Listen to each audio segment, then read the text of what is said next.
नमस्कार मैत्रिणींनो, मंजुश्री ब्लॉगमध्ये पुन्हा एकदा तुमचं मनापासून स्वागत करते। पावसाळ्यामध्ये त्याच भाज्या खाऊन कंटाळा येतो आणि मुलांच्या डब्यासाठी काय द्यायचं, मिस्टरांच्या डब्यासाठी काय द्यायचं हा मोठा प्रश्न, कारण सगळ्या भाज्या डबल करून संपलेल्या असतात। आता भाजी कोणती करायची हा सुद्धा एक मोठा प्रश्न पडलेला असतो। तर सगळ्यात सोपी, झटपट तयार होणारी आणि चवीला अगदी मस्त लागणारी म्हणजे चवळीची आमटी किंवा चवळीची रस्सा भाजी। ही चवळीची आमटी किंवा रस्सा भाजी खूप मस्त होते आणि अगदी झटपट तयार होते। चला तर आपण सुरुवात करूया। सगळ्यात पहिले मी ते चवळी जी आहे ती रात्रभर भिजून घेतली होती। त्यानंतर ती स्वच्छ धुवून घेतली आणि त्यामध्ये पाणी टाकून थोडीशी हळद टाकून घेऊया आणि कुकरला लावून 3 शिट्ट्या घेऊन शिजवून घेऊया। अगदी लवकर शिजते ती। आता यासाठी आपण काही मसालासुद्धा बनवणार आहोत, कारण मसाल्याची भाजी असल्यामुळे थोडासा मसाला लागणारच आहे। तर इथे सगळ्यात पहिले मी थोडंसं खोबरं जे आहे ते किसून घेतलेलं आहे। त्यानंतर आपल्याला कांदासुद्धा लागणार आहे। तर इथे जे आहे ते खोबरं किसून झालेलं आहे। त्यानंतर मी थोडंसं तेल गरम करायला ठेवलं आणि त्यामध्ये कांद्याचे स्लाइस जे आहे ते आपण परतून घेऊया।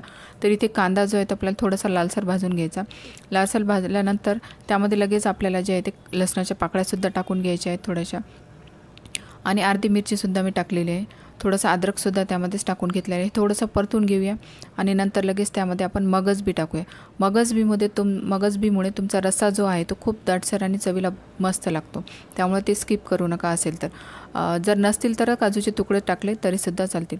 त्यानंतर आपण जे किसलेलं खोबरंसुद्धा थोडंसं टाकलं, परतून घेतलं आणि त्यानंतर आपण टोमॅटो टाकून घेतलेला आहे। थोडीशी कोथिंबीर टाकली। कोथिंबीर नसेल तर आपण धने टाकले अख्खे तरी चालतील। तर इथे आपली चवळी जी आहे ती मस्त शिजून झालेली आहे आणि त्यानंतर आपण कढईत तेल टाकून घेऊया आणि फोडणी टाकून घेऊया। तर सगळ्यात पहिले मी मोहरी टाकली। मोहरी तडतडली छान, जिरं तडतडलं की फोडणी छान बसते। त्यानंतर लगेच आपल्याला जे कांदा चिरून घ्यायचा थोडासा आणि तो सुद्धा त्यामध्ये टाकून घ्यायचा। तुम्ही डायरेक्ट मसाला टाकला तरी चालते, पण मी अशा पद्धतीने करते। तुम्ही अशा पद्धतीने करून पहा, चवीला खूप छान लागेल आणि तुम्ही नेहमी ह्याच पद्धतीने बनवाल। तर इथे आपण जो मसाला वाटून घेतला होता तो सुद्धा अगदी यामध्ये टाकून घेऊया। कांदा थोडासा गुलाबीसर भाजू द्यायचा, तो लालसर होऊ द्यायचा नाही, नाहीतर आपल्या आमटीची चव जी आहे ती बिघडू शकते। तर इथे मी मसाला छान भाजून घेतला, तेल सुटलेलं तुम्ही बघू शकता। आता त्यानंतर आपण बेसिक मसाले यामध्ये टाकणार आहोत। तर सगळ्यात पहिले मी 1 चमच लाल तिखट टाकलं, 1 चमच धनेपूड टाकलेले, थोडीशी हळद टाकलेली, 1 चमच जे आहे ते मी मीठ टाकलेलं आहे आणि 1 चमच जो आहे तो मसाला टाकलेला आहे, गरम मसाला।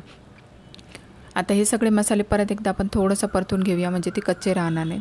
तर त्यासाठी मी थोडंसं त्यामध्ये जे आहे ते मिक्सरच्या भांड्यामध्येच पाणी टाकलं, म्हणजे राहिलेला मसालासुद्धा त्यामध्ये निघून जाईल आणि आपल्याला मसाले जे टाकलेले आहेत ते सुद्धा जळणार नाही। तर इथे मी थोडंसं 1-2 मिनटं झाकून ठेवते, त्यामुळे त्यातला जो कच्चेपणा आहे तो निघून जाते आणि मसाला मस्त भाजला जातो। इथे पाहू शकता तुम्ही, त्याला छान तेल सुटलेलं आहे। आता आपण त्यामध्ये शिजवलेली चवळी जी आहे ती टाकून घेऊया आणि ती परत पूर्ण मसाल्यामध्ये छान परतून घेऊया। त्यामुळेच पूर्ण चवळीला जे आहे ते मसाला छान लागतो आणि आपली आमटी जी आहे ती एकदम मस्त होईल। आता इथे 2 मिनटं मी वाफ घेतली आणि त्यानंतर लगेच त्यामध्ये गरम पाणी टाकून घेतलेलं आहे आपल्या आमटीसाठी। तर इथे अजून एक टिप्स म्हणजे आपल्याला गरम पाणीच टाकायचं आहे, थंड पाणी अजिबात टाकायचं नाही, नाहीतर आमटीची चव जी आहे ती बिघडू शकते, त्यामुळे ही एक काळजी घ्या। त्याचप्रमाणे आपल्याला आमटीची दाटसर बनवायची असेल तर त्यामध्ये तुम्ही मगज बी आवर्जून टाका असेल घरात तर, किंवा काजूचे तुकडे टाका, त्यामुळे दाटसरपणा तर येतोच आणि चवीलासुद्धा खूप मस्त लागते। तर इथे तुम्ही पाहू शकता अगदी छान उकळी आलेली आहे, तेलसुद्धा छान सुटलेलं आहे आणि दाटसर पण मस्त झालेली आहे। तर तुम्हीसुद्धा या पद्धतीने नक्की ही भाजी करून पहा आणि कशी झाली आहे कळवायला अजिबात विसरू नका। आपल्या व्हिडिओमध्ये आपण नेहमी टिप्स आणि ट्रिक्स देत असतो, त्यामुळे भाज्या अगदी मस्त होतात, त्यामुळे ट्राय करा। भेटूया पुढच्या व्हिडिओमध्ये, तोपर्यंत